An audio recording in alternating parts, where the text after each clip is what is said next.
What's up guys, I'm Phoenix Master 1 and I consider Miklan, Gromell and Rodrigue to be the best free-to-play Grail units that we have in the game right now. So I'll be going over them and I'm also going to be giving you the best builds. So let us begin with the latest one in Rodrigue. So he is a blue mage cavalier that we have got along with Choose Your Legends 10 and he has got 191 BST. So he does have pretty good attack and resistance, which he's going to be focusing on.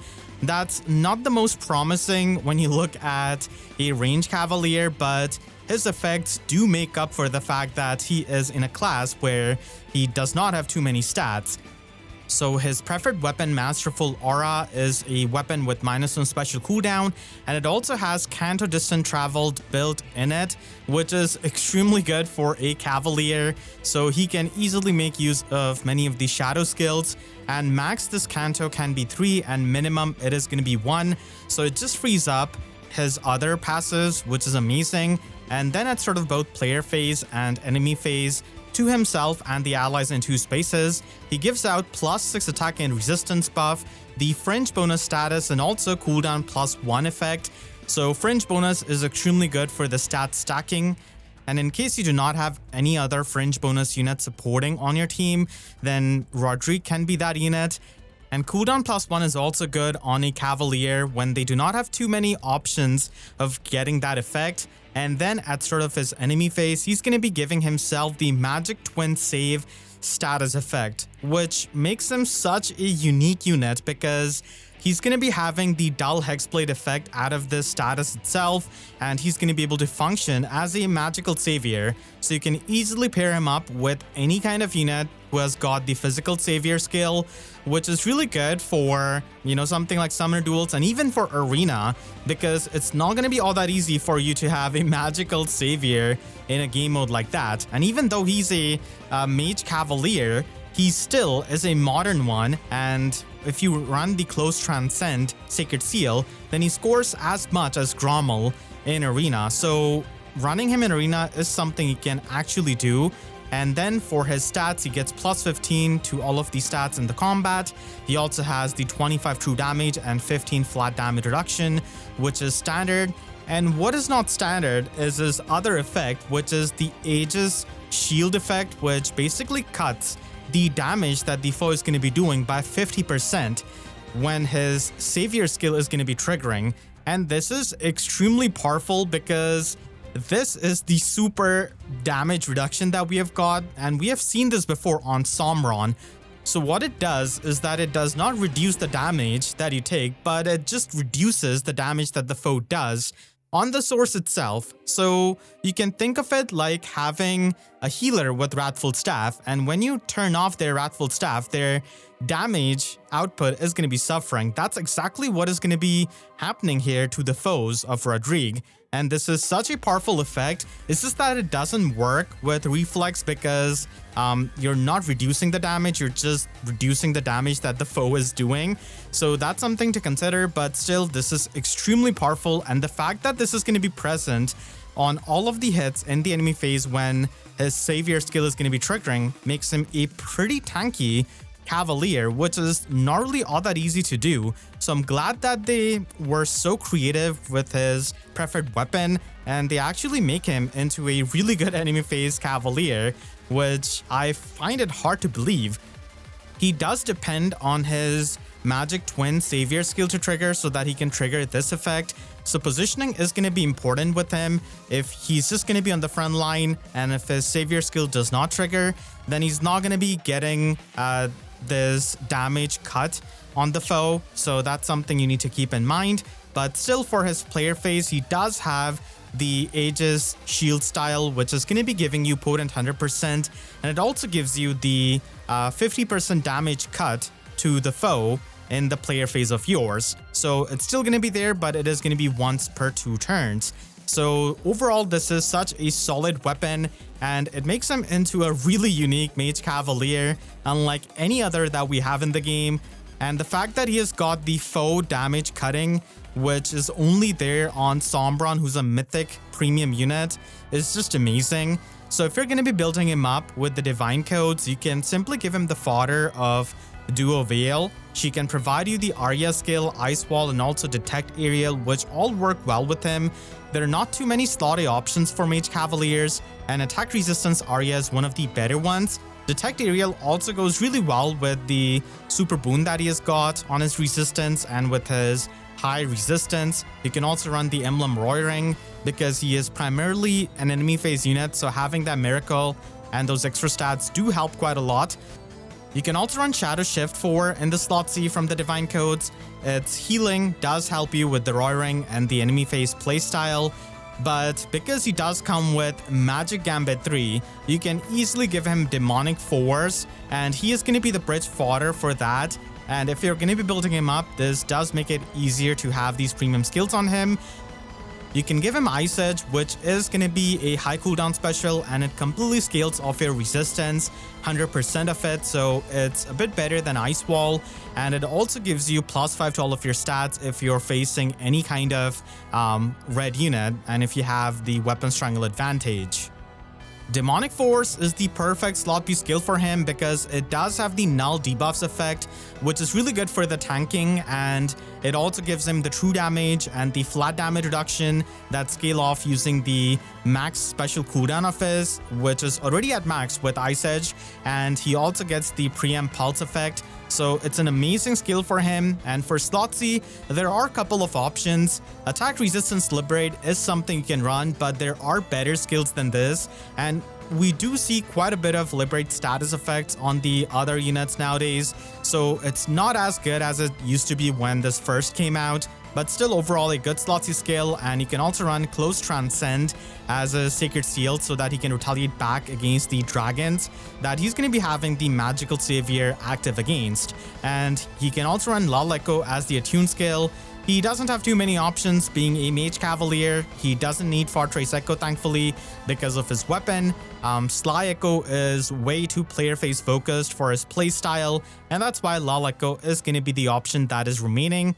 And then at the absolute max investment, you can run Close Attack Defense Resistance Bond, and this is a really good skill, giving him the close counter effect in the slot A, which opens up you to run any kind of other Sacred Seal that can boost up his stats, and it also gives you the null debuffs effect on your attack defense and resistance, which means that you can run the new Demonic Shackle from Brave Tsubasa, and this way you can inflict the resistance shackle effect on the enemies. So this is something that you could do at absolute max investment, and Shadow Rush X, in my opinion, is the best slot C skill that you could run on him because it is so good supportively, and because he does have the Canto Distant Traveled in his weapon, he can easily make use of the Shadow Shift effect, and it's just so useful for his positioning because he needs the Savior effect to trigger so that he can cut the damage that the foe does by 50%. And then finally, as I said, you could run him in Arena. It does sound crazy to run a Mage Cavalier in your Arena core for scoring, but he does score same as Gromell, and sure, we can get higher scoring units that may be better than him, but if you want to have a magical unit who can function as a magical savior, then he is going to be a unique option. I do have Foresight Nyx as a future effect because that is going to be his best slotty skill, but it's not released right now, so it's probably going to be coming in future. And the reason why this is so good is because you do get Null Foresight Snare, and you also get a lot of attack and resistance. You also get the true damage and the flat damage reduction, and you also have the passive 50% damage reduction piercing out of it. So it's a very stacked skill. And then again, Demonic Force is going to be his bread and butter if you're not running Close Attack Defense Resistance Bond. And Shadow Shift X, as I said, is just too good. And for Arena, it is amazing because you're usually not going to be able to easily have repositioning skills on any of these units that are not infantry or armored units. And Close Transcend is what is going to be helping him score better in Arena because it is a 300 SP Sacred Seal. Miklan, in my opinion, is the best Grail unit that we have in the game right now, and you're going to be seeing him everywhere in Arena because he is such a high scoring unit and also so good as a unit. Even Marnie was not this good in like her prime when she came out. Miklan is not only good defensively, but also he is primarily an offensive armor, so he does have a really good player phase, and that is gonna be lacking for a lot of the free-to-play units. They can function in the enemy phase, but having that player phase just opens you up to sniping the enemy units and getting rid of their numbers before they come and gang up on you. So he's a blue beast armor, and he has got Gautier Stone as his preferred weapon. This does a -1 special cooldown, and he can buff himself and the allies in 2 spaces at sort of both player phase and enemy phase for +6 attack and defense, and he also has the fringe bonus and preempt pulse as the status effect. So Rodrigue and Miklan are a bit similar with the fringe bonus and the buffing that they do, but preempt pulse is a much better status effect than the cooldown +1 which Rodrigue provides. He also gets +16 to his attack, defense, and resistance, 25 true damage, and then 15 flat damage reduction. 2 layers of it, one against the regular attacks and the other one against the specials. And he also has the follow-up denial in this weapon, so it can be helpful sometimes. And then a couple of his effects are locked behind his beast transformation, and he can transform after turn 3 onwards. So you could either wait until turn 3 so that he can transform, or you could just force a transform by running the Beast Sacred Seal or by running a Fortune Slotty skill. So that is going to be the main thing that you'd have to do with him, because the effects that are locked behind his transformation are way too good. So you get True Charge as the status effect on him, which is amazing because its warp movement is not blocked by any kind of warping, so his mobility becomes so much better than an average armor, and this is without requiring any kind of strat assault user on your team, which is so good for the self-sufficiency. And because he's a beast armor, he's able to get distant counter and attack +2 when he transforms. So again, his enemy phase potential is there, but he is primarily a player phase armor because of his style, which is a 3-range style, which gives him the preempt pulse effect as well, and he can use it once 2 turns.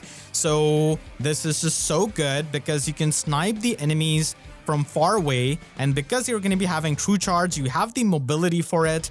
You can also run the emblem Edelgard Ring, and then you can have another action. And even if you have used your style, you can still just go in and kill another enemy. And he is quite powerful in his player phase, and because of being a beast unit, he does have access to a couple of skills which the regular armors do not for player phasing. So that's what makes Miklan so good, and he makes your arena experience so much easier with the skills that we have got nowadays. I do have him at +10 merge, like many of the other free thinkers for their arena core, and he just makes such a big difference. He's such an amazing unit, and he honestly surprises me with how many modern units and stacked units he can just kill outright. So if you invest heavily into him, he's going to be making your arena runs much easier, which is something you need nowadays with all of the nonsense units you have to face. So if you want to build him up using the divine codes, you could do that by using the Brave Echteneer combat manual. You get the Fortune skill, you get Assault Fighter, and also get Briar physical save. All of these skills are really good for him. You also get Swap Gate, and the only thing you're missing is a special, so you could just run Sturdy Beast on a budget. Of course, there is Armored Flare, which you could run if you have the resources, but if not, then even this can work out. And for many weeks, I did use this exact build until I gave him the premium fodder. So this is something you can easily replicate, and both of the fodder units are present in the normal summoning pool. You could also run Strat Flame on his slot A because he does have a mixed phase playstyle, and having a 3-range style and then setting up the flame terrain is going to be amazing because you can just override the ice tiles, which is just so helpful. And then Patience is going to be the best slot B skill for him. Patience is actually more of a player phase skill, and it does help him quite a lot offensively. And Armored Flare is going to be the best special that he can run because it just has the consistent unpierceable damage reduction, and it also provides you with the great talent. So it is just way better than Sturdy Beast or even Sturdy Lagoose. It is by far the best special you could run on him, and it scales off completely using his defense. And it does help you even against the potent hits of other Patience units. Beast Sacred Seal is going to be the best Sacred Seal you could run on him. because you're not always going to be running the fortune skill. There are better skills than that. So at higher investment, this is going to be the only sacred seal you should be considering. And then for his attuned skill, Sly Echo is actually really good, giving him a bit more of true damage and also a guaranteed follow-up attack. He already has the status effect, so it's pretty easy for him to make the full use out of it. And then at the absolute max investment, his best build is going to be using Rise Above, of course. So Rise Above is an incredible skill that gives you extra HP, gives you extra stats. It also gives you flat damage reduction, true damage. It does your dishes, laundry, even tucks you at bed at the night. Overall, an incredible skill. And then Patience is going to be really good with it because you need the visible stats to hit the 30 speed threshold to make the full use out of Patience, and Rise Above is instrumental for that. You could even run Emblem Edelgard Ring. I really love him with that. Emblem Roy Ring is also really good for him because he is surprisingly decent in the enemy phase, and if you run a save skill, then he can just go in and kill something and then save your other allies. But Dark Beast Force is by far gonna be the main offensive slotsy skill that you should be running on him because it has the feud effect built in, and that is so powerful nowadays because there are just so many supportive effects that can stop you from killing your enemies. And having the feud effect makes a big difference. You also have the null debuffs effect, which is so good for him because while he does come with Slick Fighter in his default build, you're not really going to be running that at this kind of max investment. So having the null debuffs effect is good, and it gives you another instance of +5 true damage. Even if you do not have Dark Beast Force, you could just run any other slotsy skill like a save skill, but Rise Above and Patience are just so insane for him, and they just upgrade the destruction that he can do. I have been using this build as well, and he is just so good. Without him, it's kind of hard to see how you would progress through modern arena with the other free-to-play units, so he is a lifesaver. Gromell is the oldest unit out of these three, but still he is a really good Grail unit, and I would consider him in the top 3 Grail units that we have right now. I also have him in my arena core, and so do so many people. So he's an axe flyer, and having a flyer in arena just makes it so much easier because a lot of the maps are going to be flyer favored. And Gromell on top of it has got a really good preferred weapon in Bolt Axe. So this has got defense +3. Unfortunately, he doesn't get minus on special cooldown like the other two. He does have the Hexblade effect, so you have the adaptive damage, and he also has the distant counter built in his weapon, so that's really good for the enemy phasing, but it also means that there's no need of running the 300 SP Sacred Seal and distant counter melee.